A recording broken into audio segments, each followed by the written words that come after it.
Olá pessoal, vou trazer para vocês uma dica de uma inovação jurídica. Muitas pessoas talvez estejam atentas e outras não. Com a edição da Lei 3.964 de 2019, a ação penal em relação aos crimes de estelionato, eles modificaram o artigo 171 do Código Penal. Modificaram em que sentido? Para que a ação penal possa seguir, faz necessário que tenha a representação da vítima, que a vítima represente nesse sentido, para que a ação penal possa seguir em frente, para que possa ter ação penal de fato, para que o Ministério Público possa ofertar ação penal. Hoje essa ação penal, antigamente, nos crimes de estelionato, é uma ação penal incondicionada, que independia da vontade da vítima. A autoridade policial, a partir do momento que tivesse conhecimento, notícia-crime, com relação ao crime de estelionato, deveria baixar a portaria e dar seguimento àquele procedimento. Isso na fase policial, concluindo o inquérito, remetendo o inquérito para a justiça e o Ministério Público ofertando essa denúncia para que o juiz pudesse receber, tendo todos aqueles requisitos necessários da justa causa, início de autoria e materialidade, para que desse seguimento em relação à ação penal. Uma vez recebida, iniciava a ação penal, que o réu ia ser citado para poder apresentar sua defesa, que ali podia ir até ficar ação naquele momento, caso o juiz acolhesse a falta de justa causa e arquivasse aquele processo. Poderia acontecer aquilo. Mas o caso aqui é que há um motivo específico para isso. Há quem diga que o motivo para que a ação penal em relação aos crimes de estelionato deixasse de ser ação penal incondicionada para ser ação penal condicionada à representação, o requisito de procedibilidade, fez com que houvesse vários questionamentos. E um deles, um dos motivos levantados, seria que há vários casos em que a vítima, muitas vezes, ela tem uma participação nesses crimes, em que, de alguma forma, ela contribuiu para que aquele crime contra ela já fosse cometido, seja por passar informações, por uma ação, um momento ardio, mediante fraude que aquela pessoa se utilizou, aquele agente infrator, que o agente infrator ele vem obter alguma vantagem ilícita, ele mediante fraude ou um ato ardio que enganou aquela vítima. E é muito comum esse tipo de procedimento no dia a dia. Só que isso pode deixar a vítima em situações delicadas e que ela não quer que isso seguisse em frente. Ela não quer prestar esclarecimento sobre esse fato. Ela foi nesse momento aí, foi vítima de um procedimento desse, teve uma certa participação com relação a isso, porque de uma certa forma ela contribuiu, não com a intenção deliberada de contribuir contra si mesma, no momento nenhum, mas ela participou desse processo, dessa ação. Diferentemente, por exemplo, no crime de furto. O crime de furto, alguns dizem, poxa, por que fez no estelionato e não no crime de furto? Porque no furto não há nenhum tipo de participação com relação à vítima. A vítima não participa, por exemplo. E o agente que ele faz unilateralmente faz todas as ações e consegue subtrair algum objeto daquela pessoa. Enquanto que no estelionato há uma participação da vítima nesse processo também. Só que, nesse caso específico, as vítimas, muitas vezes, talvez não quisessem entrar com essa ação, que essa ação seguisse em frente. Por uma questão de constrangimento, valores que talvez tenham sido subtraídos de forma, mediante alguma fraude, e ela não quer expor isso. Há esse posicionamento. Então também houve esse movimento para que houvesse essa representação por parte da vítima com relação aos crimes de estelionato. E há hoje algumas exceções, em que as ações, elas hoje seriam o quê?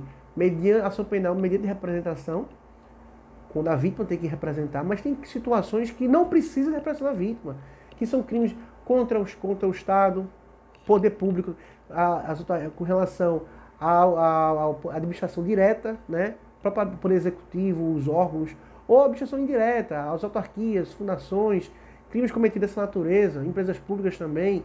Então, que independeria de vontade da vítima. Essas ações seguiriam também. Maiores de 70 anos, essa ação também é incondicionada. Menores de 12 anos, crianças e adolescentes também são uma ação penal incondicionada. O incapaz também é também ainda uma ação penal incondicionada, independe da vontade dessa vítima. Então, esses 4 casos aí, ainda se permanece a ação penal incondicionada. Mas nos demais, fora os casos específicos de cada crime específico, mas dentro do artigo 171, parágrafo 5º, ele fala dessas exceções que a ação penal vai ser incondicionada. Mas nos outros, toda a ação penal que se trata de estelionato tem que ter o requisito de procedibilidade, que é a representação da vítima. O desejo que a ação, né, tenha uma ação penal contra aquele infrator. Só que existe também o seguinte, há um outro questionamento. Sim, vamos lá. E se não há representação dessa vítima? Essa é uma lei processual, uma lei material, ela é uma lei híbrida. Qual é o efeito? Há correntes do STJ que entendem que o momento que tem que ser aferido essa questão seria o momento, por ser uma lei processual, os atos que foram já realizados no processo. Por exemplo, o Ministério Público já ofertou a denúncia e o juiz já recebeu. Há um entendimento do STJ, uma parte da 5ª turma, que entende que, uma vez tendo sido recebida essa ofertada essa denúncia e recebida lá, não teria como voltar atrás, não teria como anular isso aí, ou entender que, pela falta da representação da vítima, não, isso impediria que prosseguisse aquela ação. Então a questão que o STJ coloca é que não se pode criar um requisito de prosseguimento em razão da procedibilidade. Uma coisa é procedibilidade, outra é prosseguimento. O ato da oferta da denúncia é um ato perfeito, segundo essa 5ª turma da STJ, que é um requisito, uma garantia constitucional de todos. E está na Constituição, no artigo 5º, o ato perfeito. Né?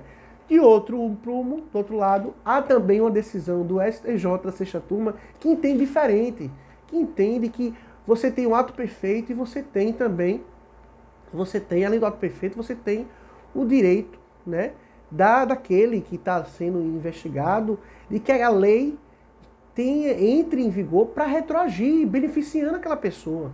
Então, se aquela lei que é híbrida, ela é processual e material, ela tem que retroagir para beneficiar. Então, independentemente de qualquer momento do processo, cabe o quê? Segundo essa corrente do STJ, essa decisão do STJ, que eu vou passar as duas decisões. Essa corrente do STJ entende que caberia ao julgador, nesse caso aí, primeiramente, ele, uma vez vendo essa edição dessa lei, intimar a parte interessada por prazo de 30 dias, né? No caso, de acordo com o artigo 91 da Lei 9.095, né? 30 dias, para que a parte se manifestasse, representasse de fato, fizesse um termo de representação, né? Com relação àquele crime. Se não fizesse, o processo dali morreria. Por quê? Porque ele também tem efeitos materiais, porque ele trata com relação à decadência, porque se não fizer esses 30 dias, ocasionou o quê? A decadência. Causa a decadência, houve a extinção da punibilidade. Então a corrente pensa dessa forma, que tem que retroagir para beneficiar. Não se pode entender que você tem dois direitos aí, que são previstos na Constituição, direitos de primeira geração, que estão na Constituição, que você tem um ato perfeito, e você tem que possibilita que ele retroaja para beneficiar o réu, esse outro benefício. E você privar ou beneficiar em detrimento daquele que é importante, porque a Constituição está ali, então não é só para as vítimas, mas também para os acusados. Então o ato perfeito aí, ao entendimento dessa turma, é que esse ato perfeito não pode sobrepor ao direito de retroagir essa lei, né, de se aplicar essa lei a esse caso específico. Então foi esse o entendimento do ministro, né, no habeas corpus, que entendeu que em relação a isso poderia em qualquer momento ocorrer isso. Já na outra turma não, entendeu que o que já foi praticado é ato perfeito e acabou-se. O que está se discutindo aí, que é do habeas corpus, da 6ª turma, é que o quê? Não se pode convalidar o poder do juiz do Estado em detrimento de uma garantia em direito maior, que é o do réu de retroagir em relação ao direito dele. Cadê a paridade de armas em relação a esse caso também? Então, são dois julgados aí. Tem uma posição STF também, Gilmar Mendes também, que pensa dessa forma, que não se pode retroagir a esse ponto, uma vez que foi um ato perfeito. Se houver tido já a oferta dessa denúncia, tem que ser um ato na fase policial já, que você pode se utilizar no Instituto, o artigo do Instituto, no sentido de que você pode beneficiar esses réus da fase policial, enquanto está a fase policial. Mas, uma vez feita a ofertada a denúncia, não haveria essa possibilidade. É muito pano para manga também, né, que ainda vai se ter muita discussão, mas assim, é importante que o advogado esteja atento a essa inovação jurídica. O pacote anticrime mudou muitas questões e no estelionato também foi uma mudança sensível, né, que essa mudança sensível que aconteceu, essa lei é muito importante, então assim, houve uma mudança importante, sensível, que a Casa da Defesa está atenta a isso. Então, se observa, o STJ, o julgado aqui, o HC 573093, Santa Catarina, relator ministro Reinaldo Soares da Fonseca, que ele tem esse pensamento de que, uma vez o ato perfeito, a oferta da denúncia, não haveria possibilidade, né, de discutir entre procedibilidade e prosseguimento daquela ação. Aquela ação teria que seguir, né, não poderia modificar aquela situação que já aconteceu. Há também um julgado do STF, a segunda turma, né, do agravo regimental 1230095, né, relator Gilmar Mendes, julgado dia 24 de agosto de 2020. Já, por outro lado, do ponto de vista da defesa, esse habeas corpus aqui, 583837, Santa Catarina, relator ministro Sebastião Reis Júnior, julgado em 4 de agosto de 2020. Ele é um julgado muito pró-defesa e eu acredito que os advogados têm que se utilizar disso e muito desse julgado com relação aos casos que vão ser deparados no dia a dia. Existem muitos casos que ainda estão na fase instrutória que o advogado tem que arguir isso, já alegações finais, né, atravessar uma questão de ordem dentro do processo, pedir para que o juiz se manifeste em relação a isso.